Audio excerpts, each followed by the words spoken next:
विक्रम, जो healthy food category होता है वहाँ पे trust is the biggest thing. एक बार ट्रस्ट बैठ गया तो वो रिपीटेड कस्टमर होना ही होना है। That's goes without saying.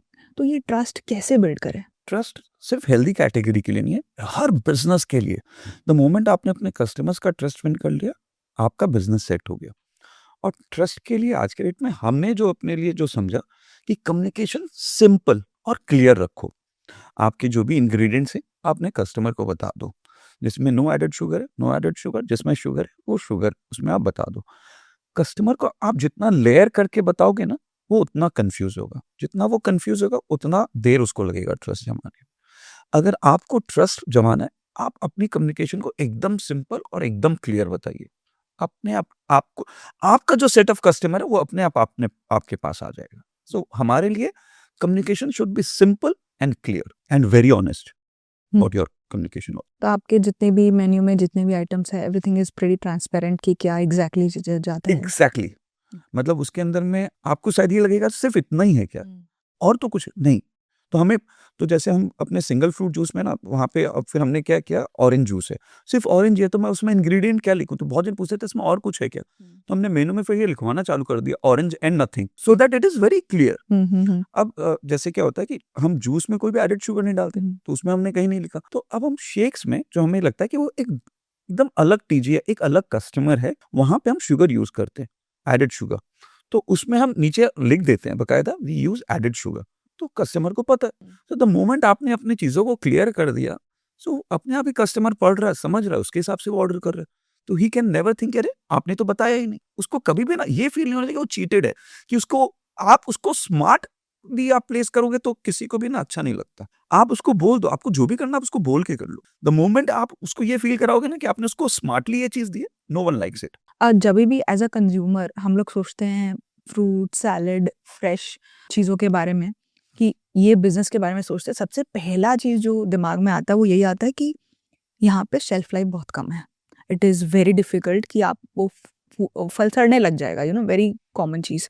तो उसको मेंटेन करने के लिए क्या करते हो? इसको आपने ये फिगर आउट कैसे किया कि we can sustain with this category? तो देखो, स्टार्टिंग में हमें नहीं लगा था कि हमारी बहुत बड़ी यूएसपी बनेगी, लेकिन आज के डेट में ये हमारी सबसे बड़ी यूएसपी है। हम मानते हैं, और हमारा वन ऑफ द मार्केटिंग अगर कैंपेन भी अगर पूछोगे ना, तो फ्रेश इज़ बेस्ट के अराउंड ही इवॉल्व करता है। So I would give credit to my partner Piyush. He is a very, very strong on operations.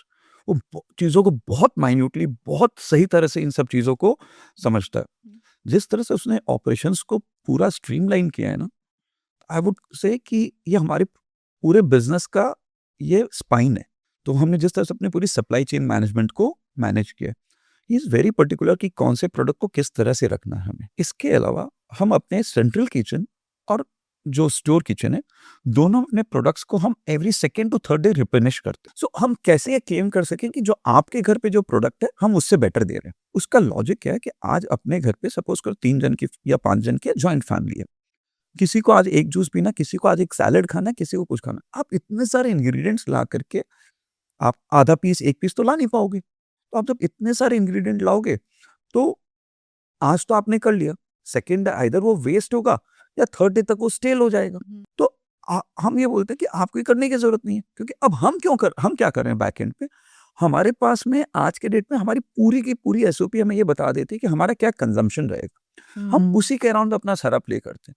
तो हमारे लिए सेकंड डे और मैक्सिमम थर्ड डे में सारा स्टॉक को रिप्लेनिश करना बहुत ईज़ी हो जाता है। कोई एक ऐसा इंटरेस्टिंग डेटा बताओ आपका इसका? जब हमने चालू किया था ना, हमें लगा हमारा सबसे बड़ा यूएसपी प्रोडक्ट होगा गुआवा। ठीक है। गुआवा हमने कोल्ड प्रेस मशीन में उसका टेस्ट क्या होता है ना, गुआवा में जब भी आप टेस्ट करते हो, हमारे जो जूस होते हैं ना, थोड़े वाटरी होते हैं, हुँ। क्योंकि उसमें से जिस टेक्सचर से वो बनते हैं, वो अपने बाकी जहाँ करता, इट्स मतलब प्रोसेस का डिफरेंस है उसके अंदर। ठीक है। गुआवा के अंदर में हमें सिर्फ कच्चे गुआवा से ही जूस मिलेगा। हुँ। जैसे ही वो पकता है, उसकी स्मेल चेंज हो जाती है और उसका टेक्सचर और गाढ़ा हो जाता है, जो डेफिनिटली। समझ में नहीं। यस। लेकिन प्रॉब्लम क्या है कि उस गुआवा को कच्चे से पक्के होने में ज़्यादा टाइम नहीं लगता। तो मेरे सेंट्रल किचन में पहुँच करके जब तक बेस किचन में पहुँचता है, कई बार ये इश्यू आया।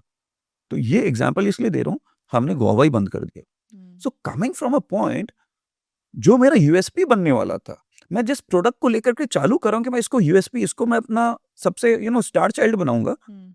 उसको ही मैं बंद कर दिया, क्योंकि वो हमारे बिजनेस प्रिंसिपल्स में फिट नहीं कर रहा था। और वहीं पे आज के डेट में हमारे कई सारे प्रोडक्ट्स हैं, जैसे एप्पल है, पोमेग्रेनेट है, वो आज एप्पल पे भी वी आर वेरी पर्टिकुलर कि हमें वो किस तरह का क्रंच चाहिए जिसकी शेल्फ लाइफ 4 दिन रहेगी। सो इस तरह से एक-एक पर्टिकुलर प्रोडक्ट को हमने इस तरह से समझा है और उसके बाद में उसके अराउंड में हमने पूरा अपना मेन्यू को क्यूरेट किया कि कस्टमर्स को कहीं कॉम्प्रोमाइज़ नहीं करना पड़े।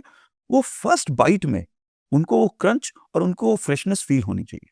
तो आपको वेंडर्स में भी कंसिस्टेंसी रखनी पड़ती है? सो वेंडर्स में कंसिस्टेंसी क्या होती है कि 8-10 साल के एक्सपीरियंस के बाद में ना आप अपने आप ये चीज़ें आपकी स्ट्रीमलाइन हो जाती हैं। इनिशियली आपको एक्सपेरिमेंट करना पड़ता है, बाद में जाकर के आपको पता है कि ये 2-3 हैं, तो ये आई थिंक ये नेचुरल प्रोग्रेशन ऑफ बिज़नेस है कि जो अपने आप ये सेट हो जाता है। जैसे आपने अभी एक गुआवा का एग्जांपल दिया, ऐसे स्टार्टिंग में इनिशियल स्टेज में बहुत सारे चीज़ें होंगी जो आपने एक्सपेक्ट किया था, उससे कुछ उल्टा ही हुआ या कुछ बहुत चेंजेस करने पड़े। और मतलब कोई डाउट ही नहीं है इसमें। अरे आप बिज़नेस जब आप अपने पेपर पे चालू करते हैं और जब आप उसको रियल पे लेके जाते हैं ना, आपको लगता है कि ये शायद अलग दुनिया पे अपने आ गए। तो मैं बहुत